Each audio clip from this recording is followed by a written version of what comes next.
Ipakikita ko po sa inyo kung paano po mag-exchange beans to coins dito po sa task na ito. Ano po, as a creator or host. So, syempre po, ang sabi dito, exchange 10,000 beans to coins. Dapat po, syempre, ikaw ay mayroong beans. So, gagawin po natin itong tatlong ito ngayon. Ipapakita ko po sa inyo kung paano. So, ito po, i-click po natin agad itong go. And then, yan po ang sabi, ang 10,000 beans daw po is ang kapalit niya ay 9,000 coins. Kasi po, meron po talagang kaltas ang application ng 10%. Ano po? So, ayan po yun. Siyempre po, ang mapupunta sa atin coins is only 9,000. Okay? So, exchange na natin.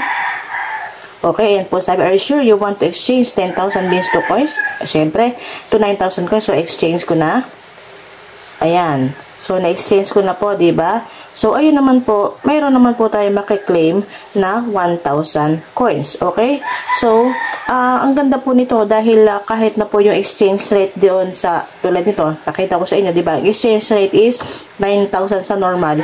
Pero dahil nga po nasa tasking siya, so, ayun, diba po, na-exchange na tayo, diba? So, makakakolect naman din po tayo ng reward na 1,000 coins. Okay? So, i-click po uli natin ito, exchange beans to coins ng, dito sa pangalawa.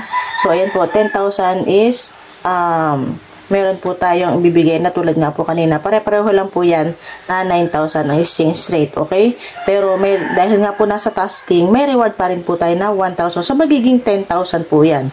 So, magiging 1:1. Kumbaga, okay? So, ayan, exchange natin. Then, exchange. Tulad ng ginawa natin kanina. So, ayun na po siya, Diba? Parang ano lang din, 10,000 to 10,000, then 10,000 din yung balik dahil may reward po siya na 1,000 na coins. So, i-click po natin ulit itong isa. Ayan, tulad ng kanina. So, exchange. Pero dapat po syempre may beans kayo, okay? So, i-click na po siya natin, pero screenshot ko muna. Gagawin ko siyang cover. So, ayan po, i-click na po natin, claim, collect. Okay, ayan, diba? Collect. Please check your gift pack. Collect. Then, collect. So, ayan. Nagawa na po natin yung task dito ng exchange ng beans to coins. So, papasok naman po yan dito sa ating coins. Ayan. So, ayan po.